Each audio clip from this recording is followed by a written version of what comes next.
Okay, so that's Afia Kailia. You can check her up on Facebook and all the social media platform, YouTube and everywhere. Afia Kaila and Abibi Tumikasa. And Abibi Tumikasa. And Abibi Tumikasa, of course. And you can get this beautiful. The video is so amazing. The video is so amazing. You can check it out there. Okay, so Doc, this morning we want to look at what is happening in Libya. So horrific. Before we do that, I will even go to play some of the clip how the auctions are happening live inside Libya. How the auctions are happening live inside Libya. And we want to look at how this all started. We know from the modern political point of view, we know it's got to this level when now Libya is of no leadership.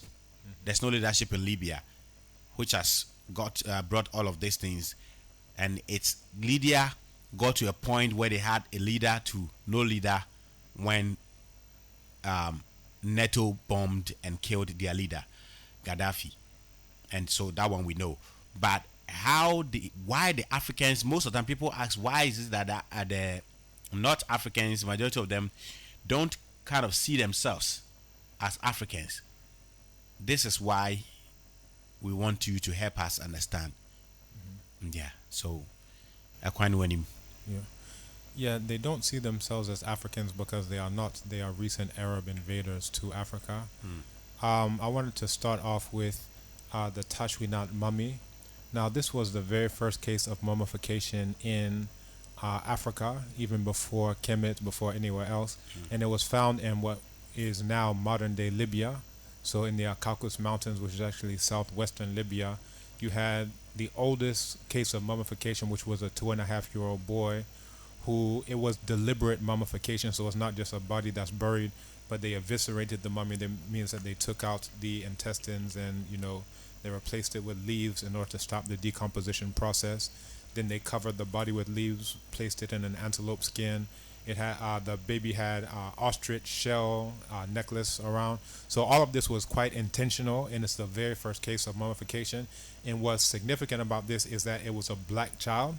So there's a documentary that deals with this called The Black Mummy of the Green Sahara. Yeah. And it goes back 5,600 years, and it makes it about 1,000 years older than the very first case of mummification that has been found in Kemet. So what we have are all of these black people who were in what we now know as Libya, but why aren't they there now? So we have actually archaeological evidence of black people there, but why aren't they there now? That they were pushed out into super-Saharan Africa. When I say super, and then the Nile Valley as well, when I say super-Saharan Africa, that may be a new term. People are used to saying sub-Saharan, and that's because, again, our view of the world is upside down. The very first maps were south up. So if anything, then where we are in relation to the Sahara is super-Saharan rather than sub-Saharan. It can only be sub-Saharan, sub meaning under, if your view of the world is upside down. But I digress. So anyway, I want people who are online, who have internet access, to look this up. Tashwinat, Tashwinat mummy. And it was found in a place called Wan Mahujaj, UANMUHUGGIAG. But if you just do a search for Black Mummy of the Green Sahara, it will actually go into a lot of that information. So again, Libya was not always of the same composition in terms of people that it is now, and that's something that I want us to keep in mind. Now, when we come to about so we just dealt with 5,600 years ago, and even before that you had all these black populations, because at that time what we now know as the Sahara Desert, it was a savanna grassland. Now animals on the savanna, giraffes, lions, all types of buffalo, oxen, so forth and so on. So you had all of these animals that were actually depicted in cave paintings in what is now modern day Libya and all throughout what we now know as the Sahara. So when you go there, and also they found fishing hooks, they found paintings and carvings of crocodiles, and recent data has showed that even underneath the Sahara, you have all these freshwater lakes, huge freshwater lakes, the size of Lake Chad and even larger. So one of the largest deposits of fresh water in the entire earth, apart from that which is locked up in Antarctica and the Arctic Circle, is actually found beneath the Sahara Desert. So it's a bit ironic that this place that's so dry has so much water underneath it. But again, at one point in time, this was very lush place. There was a lot of humidity there, and it supported farming, it supported agriculture, pastoralism, and all of these types of things, hunter gatherers. So now let's fast forward to the invaders, and these are the what we now know as the modern day Arabs, the Gaddafi types who are there. So if we go to 5,200 years ago, you have what is known as the Libyan palette. It's also called the Tehenu palette. And the Tehenu was one of the terms that the people of Kemet referred to the so-called northern Libyans as. And these were depicted in various murals as the same white-skinned Arabs that we now know today, the same Gaddafi-looking types. So if you look at the Tehenu palette, what that shows is the black people who are trying to come in because you have these Libyan invaders. So it actually is showing the destruction of some of these towns. Yeah. And, again, this shows you some of the very first interactions between the people of Kemet and others, and they're represented by the totems, just the same way Adriana is represented by the dog, Ayoko is represented by the hawk, Akroma, and so forth and so on. That actually originated, in the Sahara and in Kemet, so you can find those things. Now, again, where you have these very first interactions is showing these totems who are going against these cities. It's also called the cities palette. However, as early as the 6th dynasty, you have depictions of a difference between the northern so-called Libyans and the southern so-called Libyans. So the very first military document of significance is the autobiography of Weni. And in it, the southern Libyans, they are as far south as what we now know as Nubia, as far south as what we now know as Sudan. And that place is still inhabited by black people to this day. However, the term that they would use is Cheme.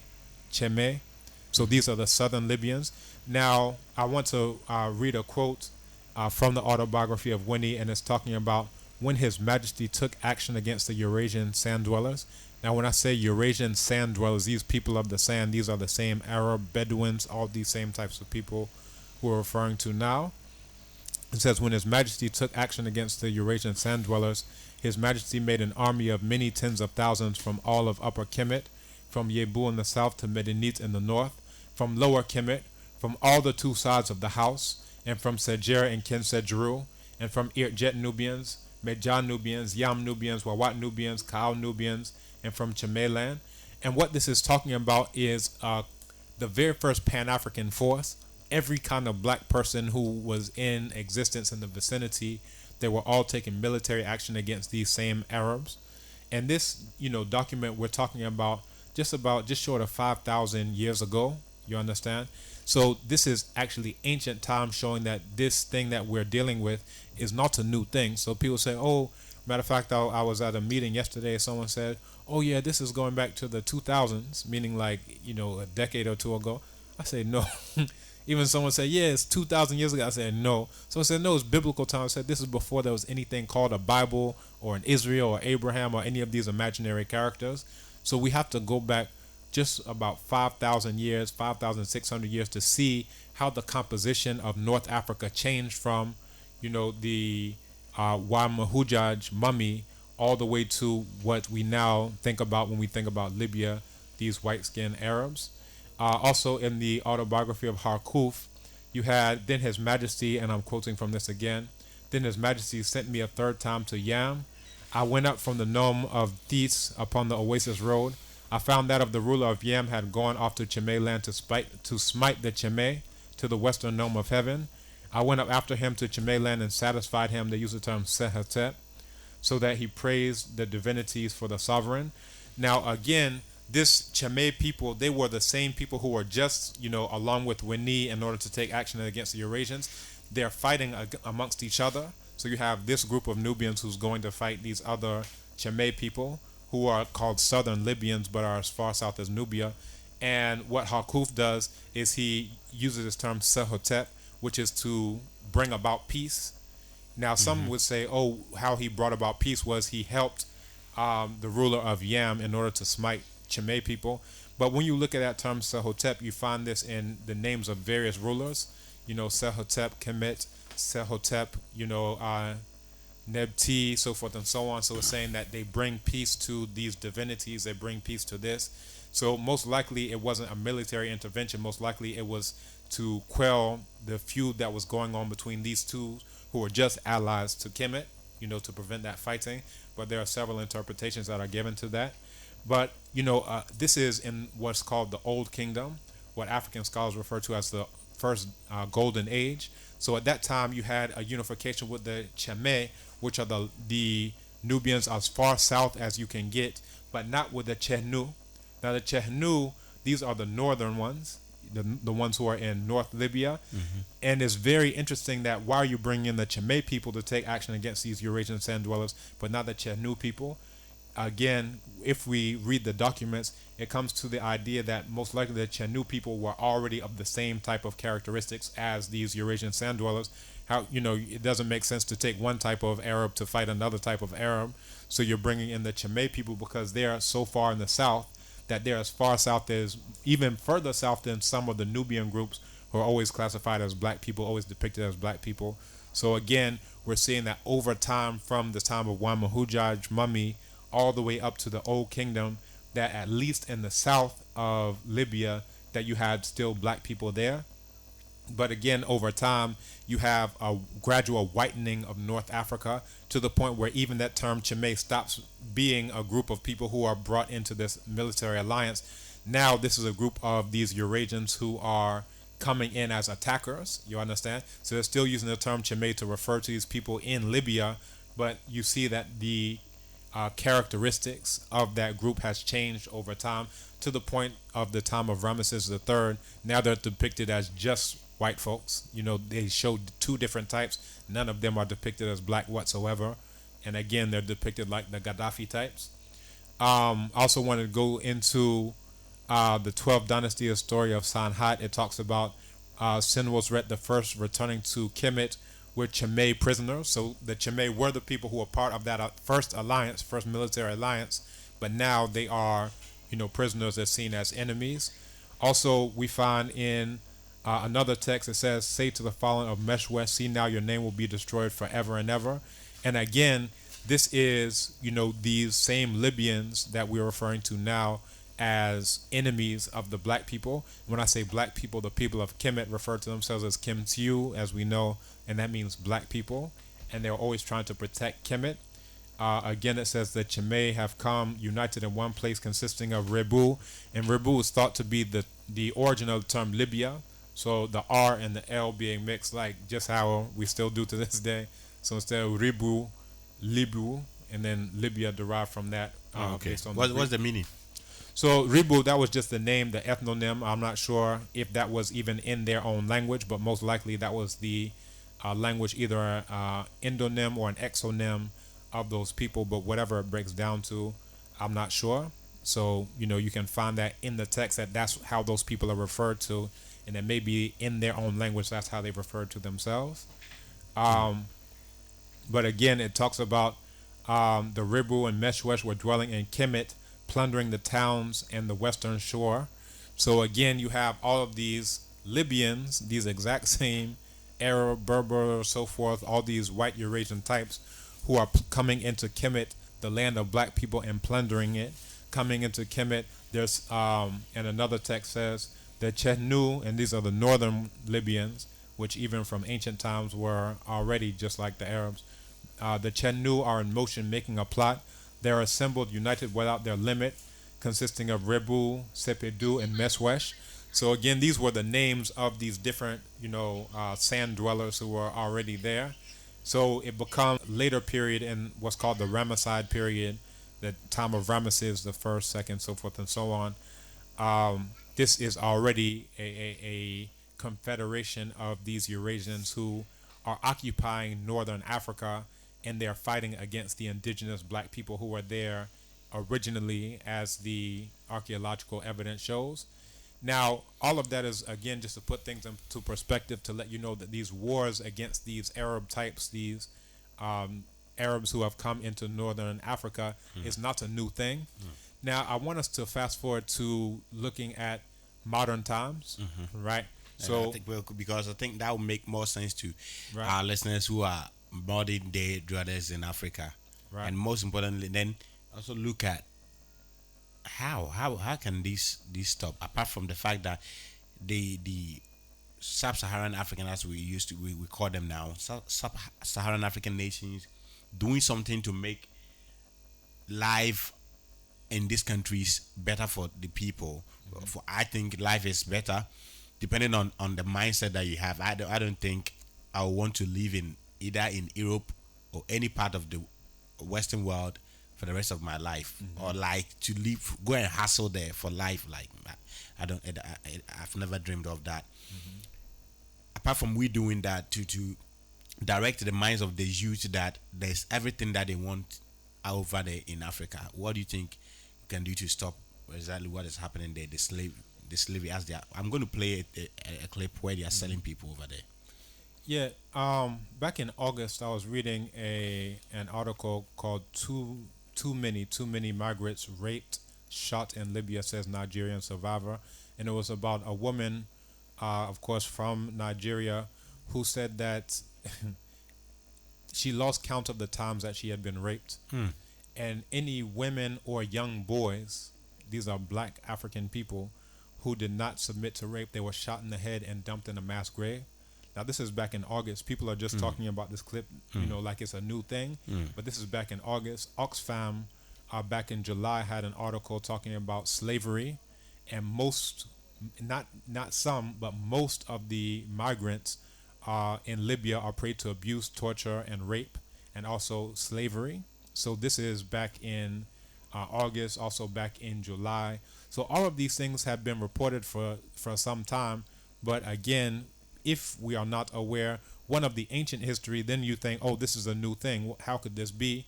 And I saw something from our president saying, oh, this is a slap in the face to Pan Africanism. And it's really not, because the Arabs have absolutely nothing to do with Africa other than the fact that they are on stolen land that they stole a few thousand years ago. But again, this isn't anything about Pan Africanism. If we take Pan Africanism to be continentalism, that anyone who happens to be on the continent, then we refer to them as Africans, then you can see that. But Pan Africanism was not about Northern Africa at all. It was not about the Arabs who are there on stolen territory. It was about black people, no matter where we are located. Yeah, but if we take into consideration the fact that our first president of Ghana married Exactly. one of their kind, and That was the relationship between the first president of Egypt and Kwame Nkrumah, that led to that marriage. What do you say to that? Yeah, this is actually, there's a scholar named Chinwezu who was very critical of Nkrumah for this, because he really looks at the time of Padmore, Du Bois, and Nkrumah as the hijacking of the term Pan-Africanism. So if you look at the 1900 conference, which put Pan-Africanism in the dictionary, they invented the term. They say that they're doing it in order to secure, they actually gave 7 goals, but one of them was to secure the lands of black people. And they mentioned by name Haiti, they mentioned Liberia and Ethiopia and any other lands that came forward. But they weren't talking about anywhere in North Africa where these Arabs are. Now, they were very clear that they meant black people no matter where they were. Now let's fast forward to the AU last year, that they rejected Haiti, which Pan-Africanism was invented for. The term itself was invented, mentioning Haiti specifically. They rejected them, and it really shows the continentalist trajectory that we've gone on because of the efforts of people like Nkrumah and Padmore and Du Bois to make it a continentalism thing. So if we aren't aware of the ancient history, and our first presidents were not, and even our presidents now are not, if we're not aware of the ancient history, then we'll think that these Arabs who are there have always been there, and they have not. Even the majority of them came after the spread of Islam. So even though they were there from ancient times, that the majority of them who are there now are there after the spread of Islam. So it's coming 600 to 700 CE that they started to overrun all these places that they're in now. Again, here in Ghana, we don't even study history right now. We do social studies.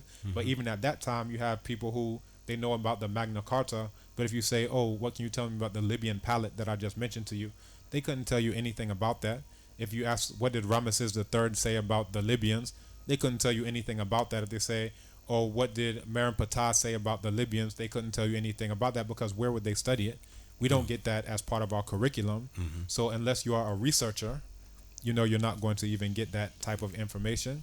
So that's one. And again, to come back to the point about Nkrumah marrying this Arab, it really shows a lack of understanding of who is an African. And again, that has shown up in rejecting Haiti from the African Union, but accepting Morocco. And not only in Libya are they enslaving African people, in Morocco they're enslaving African people, black people, right? When I say African, I mean black. When I say black, I mean African. I don't mean recent, invaders who are occupying the land of black people, which we would call Kemet in ancient times, which we could still call Kemet in modern times. And this is even one of the problems that the same scholar Chinwezu has with the term Africa, because as long as we use that term, it can be applied to anyone who happens to be on the African continent, whether they are the indigenous black people or whether they are recent invaders to Africa, right? So it's not only in Libya, and even to hear all the uproar as though it's only in Libya, it shows how ignorant we are about even what's been going on. Because in Sudan, there was a historical movie called I Am Slave that was going into how villages are raided in Sudan right now, and all throughout Eastern Africa right now. And then these people are sold into the Arabian Peninsula, from there transferred to Britain to other family members.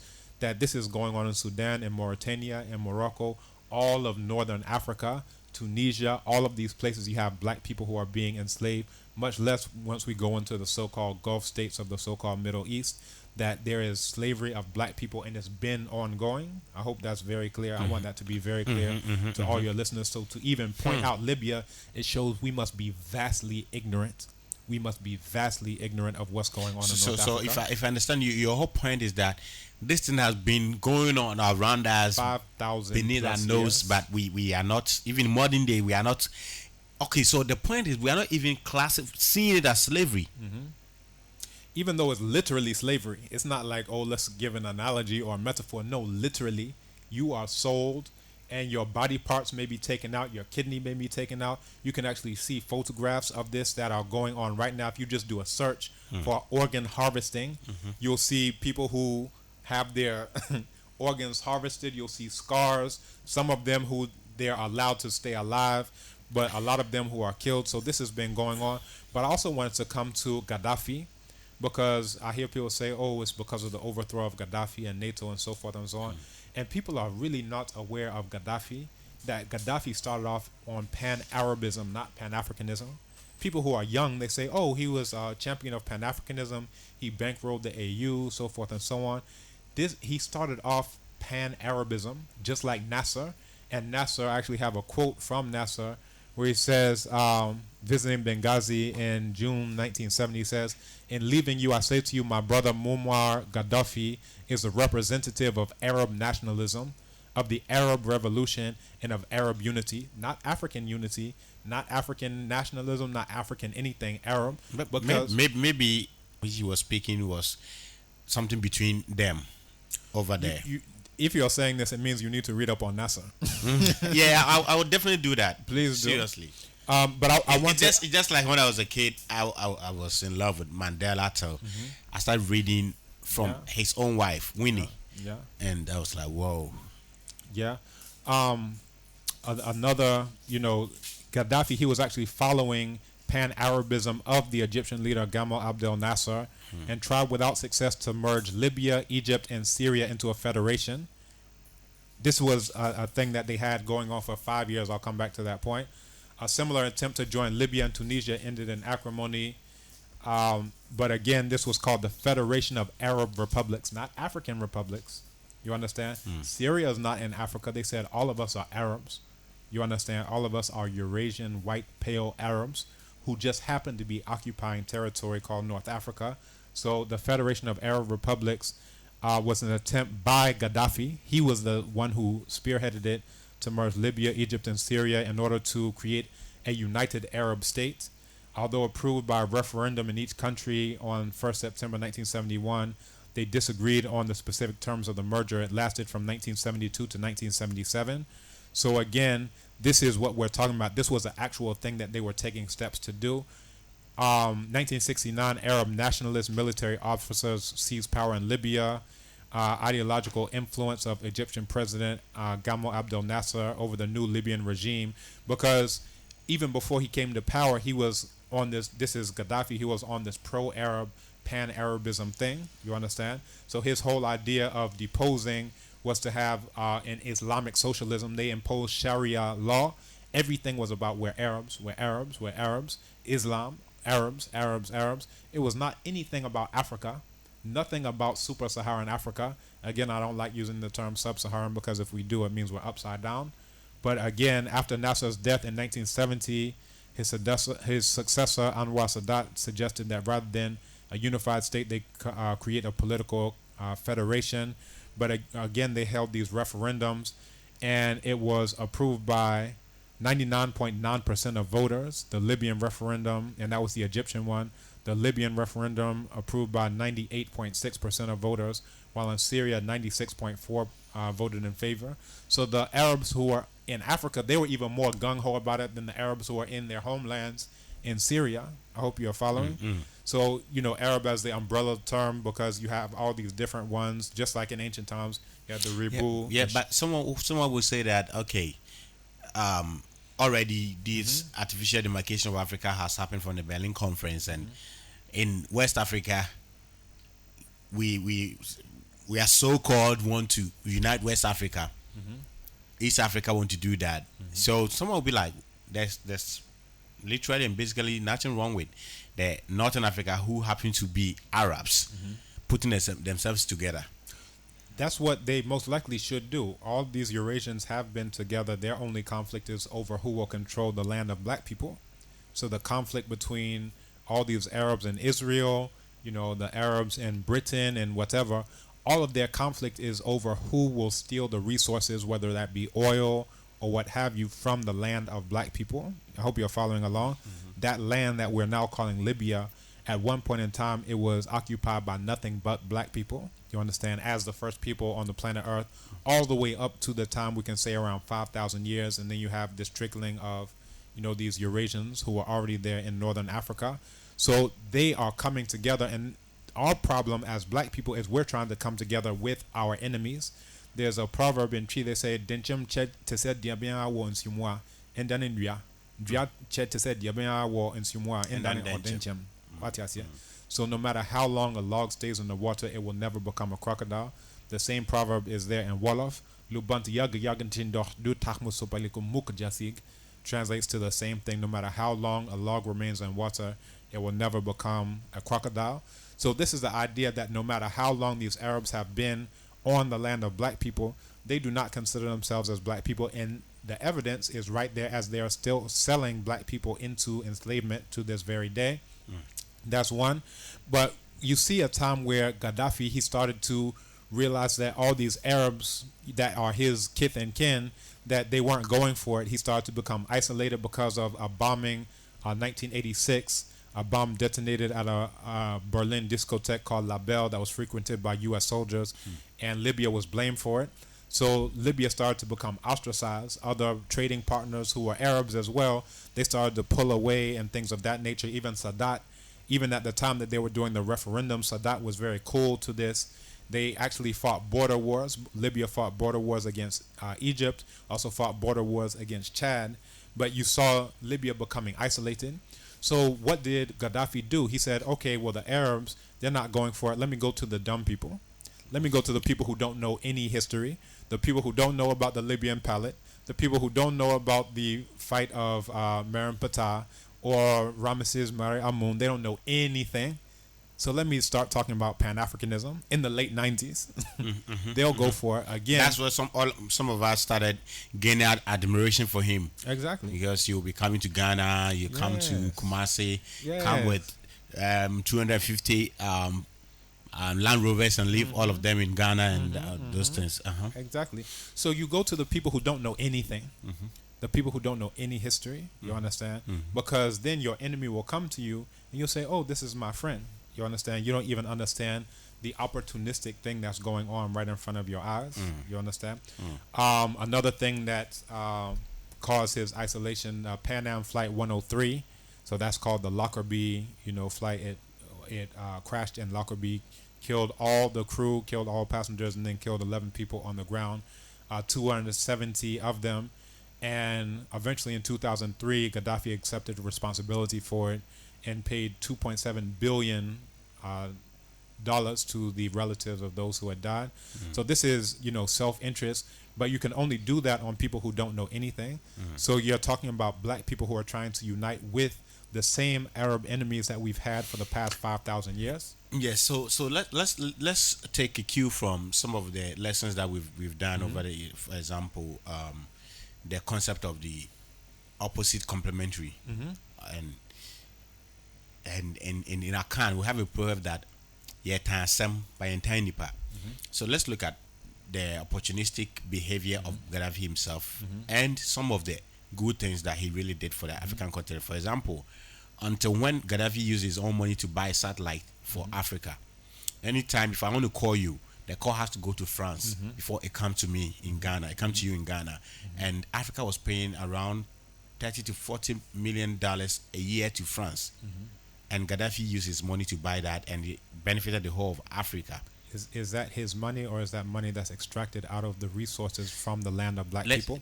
Now he's occupying the territory. Exactly. And how did they come to occupy that territory of the land that is rightfully the land of black people? That's one. But I want to also bring in another. So I want to finish with that. So, irrespective of the land being theirs or not, it's ours, and he's used it to buy for us. Let's look at some of our own black presidents who are living on black lands. They take our resources and give it out. You understand? So that's where I'm coming from. Where credit is due, give it. You understand? So for me, that was something in the right direction for the whole of Africa. You understand? For me, when it came that they were killing him, I wasn't for that. You understand? Because as I said, we are some by entire nipa. I wanted to come with a proverb, "Kramoboni amaya hun kramopa." I don't know if you're familiar. Yeah. So what this comes to is that what we've seen from all of these Arabs over time, it will make you very weary. There's another proverb that says, "Okwasiana nedrainte imprenu, or tenahuma imprenu." So here you have a very weak rope, and you use it to tether your sheep. The sheep breaks it. You take that exact same weak rope and then you tether it again. This would make you a fool. And that's, not you. This is, again, the proverb. What we're coming to is that if we were intelligent as black people, we would come to understand why are Arabs who are on stolen land in North Africa, why are they doing various things that they're doing? One, it allows them to retain that stolen land that they are on. Again, that is the land of black people. Now, if they will give you aid, and again, aid is the new form of enslavement. If they give you something of aid, then you won't say, well, let me take my territory back. Let me take my land back from these invaders. You say, oh, aren't they so nice? You understand? So this is the same thing that's coming with the U.S. aid. This is the same thing that's coming with India and China and all these other Eurasian groups. Once they come with soft power, they just pat you on the head and they say, oh, nice boy. You say, oh, yes, they're so nice to me. You understand? The very first thing that Gaddafi would do if he was really for African people, which is not to crown himself king of kings, which he did, it would be to vacate the land of black people and restore it to the black people who are the indigents of that place. But again, we didn't see that. And there's a quote from Dr. Khalid Muhammad. He says, anywhere you have this black-white dynamic exists, whether it's an Arab country, whether it's an Islamic country, it says if it's an Islamic country, you have the white Muslims on top and the black Muslims on the bottom. He says if it's a so-called capitalist country, you have the white capitalists on top, the black capitalists on the bottom. If it's a socialist or communist country, you have the white socialists on top, the black socialists on the bottom. If it's Libya, you still have these white Arabs on top and then the black people on the bottom, being used for mercenaries and now being killed, still being enslaved still. So what I want us to understand is a continuation, that this isn't a new thing. You understand? This is a continuation of something that goes back to ancient times. Yeah. And I also want to be very critical of, the Gaddafi who started off with a blend of Arab nationalism, Islamic socialism. These were the terms that he was using. It was only a thing of saying, all right, let's go to Pan-Africanism once Pan-Arabism let him down. Once people understood that he was a pariah of the West, and they say, even though we're all Arabs, let's kind of pull back from this. Then he says, let's go to the people who don't know anything. Okay. Now let's look at the situation. We live in this part of the world where anything that has stayed for quite long, it's difficult for people to change it, from religion to so many things. And this is where these people have been living on the land of Africans for quite long.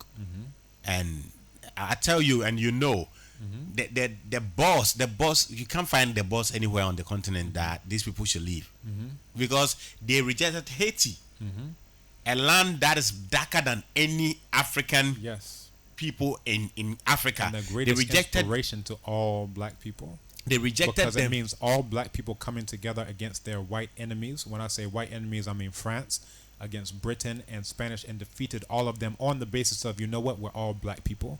It's not that you're Fon, it's not that you're Yoruba, it's not that you're Akan, it's not that you're Congo. They said in Haiti, we are all black people. Exactly. And they defeated everyone on that basis, and we rejected them, but we let in Morocco. So this is a continent that has rejected Haiti, who want to join the African Union, and accepted Morocco, which is fairly enslaving black people, just like Libya right now.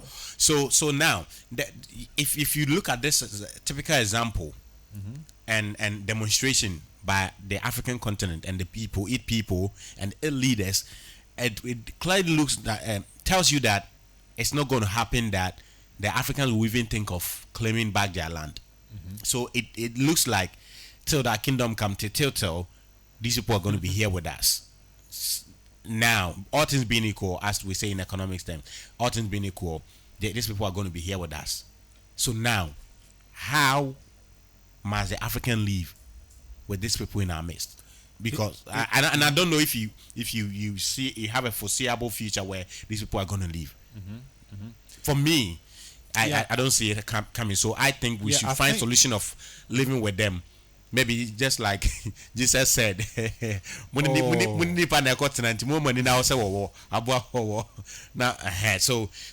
you say to that? Right after that, then we go for a clip from Libya, and we continue with the conversation. I think we have some few minutes actually. First off, it's dependent on education. Right now, we see that their presence in Africa is due to the widespread ignorance of all black African people. The acceptance of Morocco, who's still enslaving black people to this day, just like Mauritania, just like Libya, just like all these places. They are still selling, literally. This isn't a metaphor. This isn't an analogy. Again, Oxfam, this is in August. People are just seeing this thing, and everybody's making a dust storm. This is back in August. Rape, torture, and slave labor, I'm quoting Oxfam, are among the horrendous daily realities for people stuck in Libya who are desperately trying to escape war, persecution, and poverty in African countries, according to a new report. So this is way before this video started circulating. But again, I digress. Because I'm very aware that it is mass widespread ignorance of black people that allows this to happen, for them to even be there unchallenged. And then the other side is, if we want to even talk about, are any of these Arabs our friends? It's not the satellite that will show that they are friends. It's vacating the land of black people. Then all of that oil and all of that oil money will go to the black people.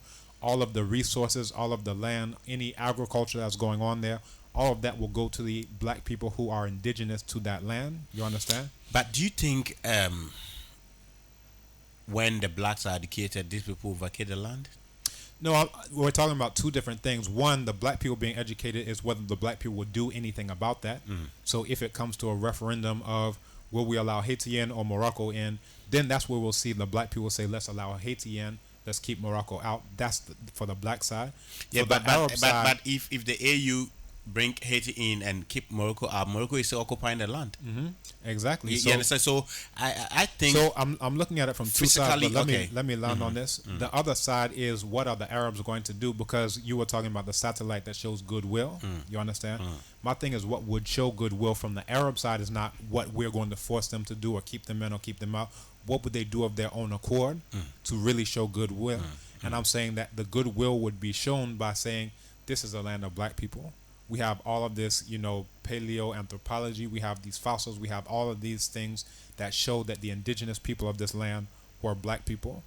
In light of that, in light of we know that we came here in the Arab expansion, in light of the fact we know we came here as invaders, let's leave this land for the indigenous black people. You understand? and that's my question. Do you see that happening?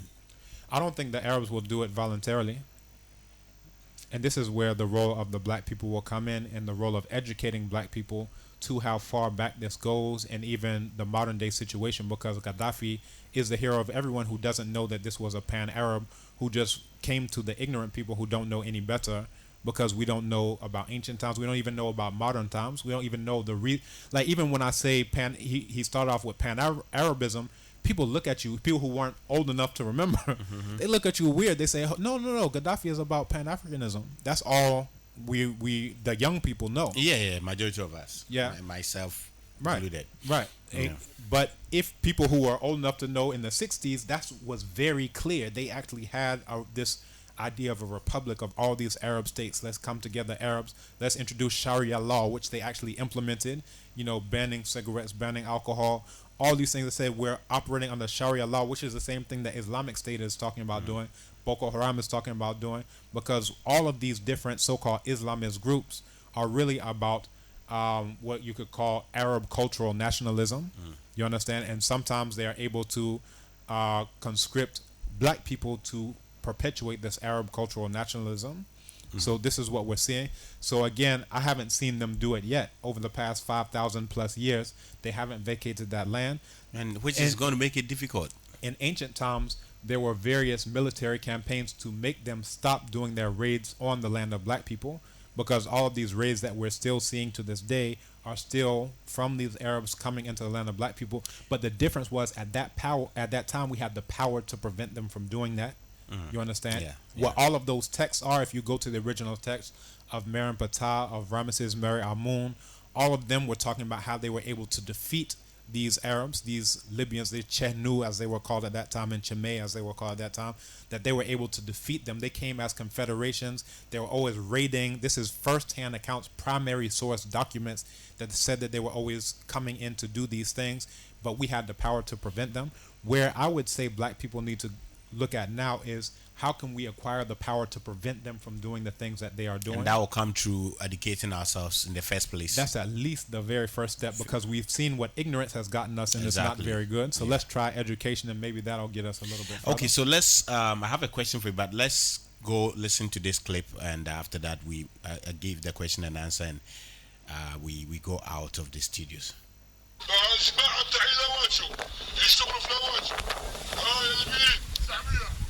A man addressing an unseen crowd. Big strong boys for farm work, he says. 400. 700. 700. 800. The numbers roll in. These men are sold for 1,200 Libyan pounds, $400 apiece. You are watching an auction of human beings. Another man, claiming to be a buyer. Off camera, someone asks, what happened to the ones from Niger? Sold off, he's told. CNN was sent this footage by a contact. After months of working, we were able to verify the authenticity of what you see here. We decided to travel to Libya to try and see for ourselves. We're now in Tripoli, and we're starting to get a little bit more of a sense of how this all works. Our contacts are telling us that there are 1 to 2 of these auctions every month, and that there is one happening in the next few hours. So we're going to head out of town and see if we can get some sort of access to it. For the safety of our contacts, we have agreed not to divulge the location of this auction, but the town we're driving to isn't the only one. Night falls. We travel through nondescript suburban neighborhoods, pretending to look for a missing person. Eventually, we stop outside a house like any other. Adjust our secret cameras and wait. Finally, it's time to move. We're ushered into one of two auctions happening on this same night. Crouched at the back of the yard, a floodlight obscuring much of the scene. One by one, men are brought out as the bidding begins. 400, 500, 550, 600, 650, 700. Very quickly, it's over.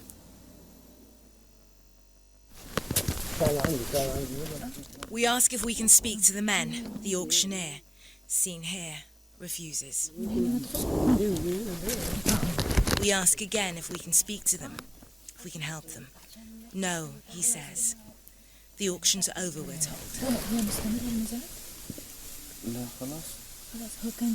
And we're asked to leave. That was over very quickly. We walked in, and as soon as we walked in, the men started covering their faces. But they clearly wanted to finish what they were doing, and they kept bringing out what they kept referring to in Arabic as al-budaa, the merchandise. All in all, they admitted to us that there were 12 Nigerians that were sold in front of us. And I honestly don't know what to say. That was probably one of the most unbelievable things I've ever seen. If they don't want to take us to Italy, let us take us to our various countries. These men are migrants with dreams of being smuggled to Europe by sea. Excuse me, can I speak more? We are going inside. Have a seat in your place. Have a seat in your place. For this. Yo, put your hands up, put your hands up, put your hands up, put your hands up. Now by your fist up, by your fist up, by your fist up. So you had everything there. How human beings are being auctioned like what we see in the churches. 5,000 go, 7,000 go, 8,000, 8,000, 8,000. Then somebody takes. Human beings, black people are sold for $400.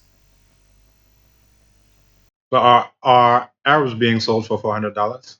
Come again? But are Arabs being sold for $400? No.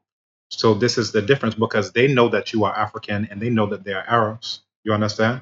We are the only ones who are so confused. You understand? I'm not sure if my mic is up. Yeah. Your mic is up now. Yeah, I was saying that. Yeah, they are very aware who they are and whose they are. So you notice that Nigerians are being sold, but where are the Libyans being sold? Where are the Mauritanians being sold? Where are the Moroccans being sold? Where are the Egyptians being sold? They're not being sold because they know who you are, and they know their history, that we have been enemies for 5,000 plus years. However, because we don't know any history, you say, oh, look, they happen to be on the African continent, therefore they're African. You understand? And this is why, I like the term Kemet more, because it refers not only to the land, but it means land of black people. This is why I like the term Abibi Mine more, because it not only refers to land, it refers to the land of black people. This is why in Yoruba, I like the word Ile Adulawa more, because it refers to a land. It also refers to the land of black people. This is why in Bambara, I like the word Farafina, because it refers to the land. It refers to the land of black people. This is why in Wolof, I like the word Real Nit Kunyul more, because it refers to the land. It refers to the land of black people. This is why in Kikongo, I like the word Nsiabandombe more, because it refers to the land of black people. This is why even in Arabic, the same Arabs we're talking about, they refer to the land as Bilad as Sudan, the land of black people. The Greeks referred to this place as Ethiopia, all of it, the land of those of burnt faces. The Latin, this is the Romans, they refer to as Niger. Niger, this is where we get Negro and everything else. This is where we get the names of Niger and so forth and so on, as the land of black people. So everyone is clear that this land that these Arabs happen to be on is a land of black people. Even in the Arabic language, they're very clear that this is a land of black people. Everyone is clear except for us. You understand? Because if a Dutch Boer shows up, then we say, oh, this is your land. You understand? And then if Mugabe says, no, it's not, then sanctions and so forth and so on. If anyone shows, if an Arab is here, then we say, look, the log has suddenly become a crocodile, and you're rolling the log and say, how come it's not biting anyone? Because it's still a log. You understand? It's like Malcolm X said, even if a cat has kittens in an oven, that doesn't make them biscuits. However, all of we who are black, all of we who are African, if we're going to use that term, it needs to be interchangeable. We are the only ones who are not clear. And that's why we can look at that video. You say, oh, we're so shocked. Oh, they're selling people? Oh, how can they do this? Well, why aren't they selling the Arabs? No one asked that question. Because they know who they are, and they know that we have been enemies for some time, and that's not going to change in the foreseeable future. And someone says that the only thing that can stop this is when the Africans, the black Africans, have become one powerful and developed.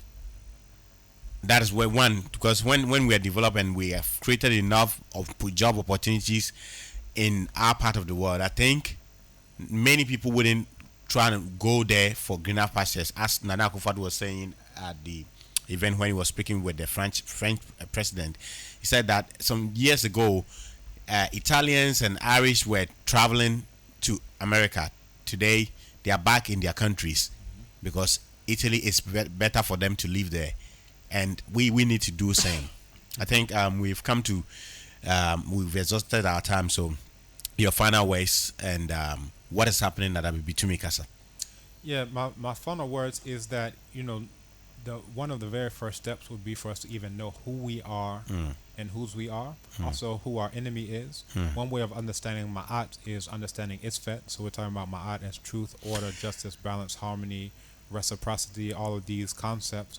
Now, Isfet is chaos. So anytime we don't have any power in order to enforce Ma'at, you see that Isfet reigns. We saw that in the first intermediate period, the second intermediate period. We're seeing it right now. We don't have any power, whether that's hierarchical or egalitarian or whatever, to prevent this from happening. We just are begging our enemies to stop enemying, but they're not going to do that. By definition, otamfo, what's the root of otamfo? What's the root? Tang. Okay. That's to hate. Okay. You understand? So if you're calling someone otamfo, you're saying that this is someone who is either hating you or is a hated person, otamfo. Right? So, otang. So once we come to understand who we are, then we can start doing something about who our enemies are. Anytime you are surrounded by enemies, and this is the ancient origin of Pan-Africanism, the people of Kemet, they call themselves black people. They were obviously aware of others who are not black people, and we see this in every single document that comes from there, that, look, we're trying to protect ourselves. So many of the rulers had in their name Mek Kemet, which is a protector of Kemet. Well, who are you protecting Kemet from? You understand? You had this of P, also called Pianki, Mek Kemet. You had this of so many of the Ramesside pharaohs, Intef, all of them called themselves Mek Kemet. Even when we say pharaoh, the original term was Nesu, one who belongs to the Su plant of the south of Kemet. So anyway, all of this is to say, once we know who our enemies are, then we can come together and say, look, regardless of whether you call yourself Ewe, regardless of whether you call yourself Ghanaian versus Nigerian, or we don't get it along, Ghana must go bags, we hold a grudge against each other for this, but we have no grudge against the people who are selling us into enslavement and have been doing so for thousands and thousands going on with that.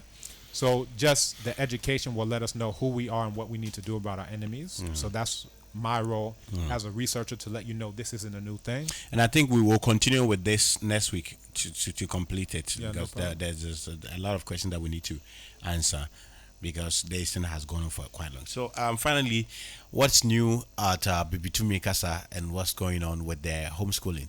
Yeah, very good. So we're launching the new abibitumi.com. So both, as I mentioned previously on the show, abibitumikasa.com and abibitumi.com are going to both point to the new site, which is already up and running on abibitumi.com. You can go there, you can register. There's a video gallery, language classes are there. The activity stream is there. The forums are there. So all of this is already up and running.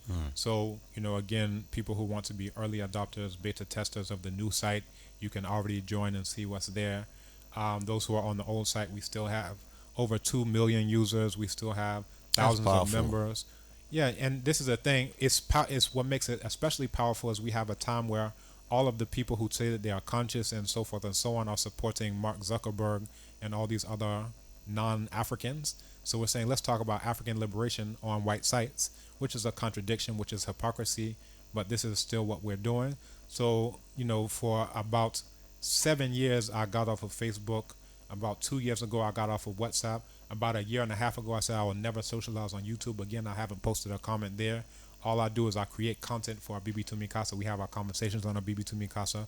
We're talking about elevation of consciousness, but not only of consciousness, of body, of behavior.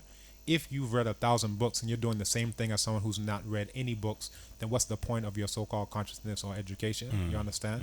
So we have to start saying, let's support the African ones. Let's stop being digital integrationists. Let's stop being virtual integrationists and say we're trying to empower black people, but everything we're doing on our devices, we got to decolonize our device. Everything we're doing there is enriching those exact same people who are going to flip that money to run a slave camp in Libya, who are going to flip that money to make a prison in the U.S., who are going to flip that money to drop bombs in Africa and fund Africom and all these other things. So if our liberation always has to come through, we have to support these Eurasians and their Eurasian media just to come back to try to support somebody African, then we're shooting ourselves in the foot from the very beginning. When would the launch be, and is there going to be a grant program? Yes. Outdoor program to launch it? Yes, actually, we discussed this yesterday. We're going to have it at the Lion House African Cultural Center, and we're looking at the logistics. We had 2 dates that were proposed, either the 21st or the 23rd, and it's in alignment with the winter solstice. Most likely the 21st, because we also have the children who are going to be giving their presentations. We want to do a Taste of Africa program where we're going to invite at least one country, and we're looking at Ethiopia, possibly Nigeria and Senegal, so that people can come there and dine. We'll have the grand launch there. The children will be presenting. So all of this is what's coming up this very month, and we'll let you know. Okay, Enslavement of Afrika, we'll see how we be there in to cover it live and everything. So thank you very much, Doc, for coming today, and we are leaving the show with the song Abibi Fahundie.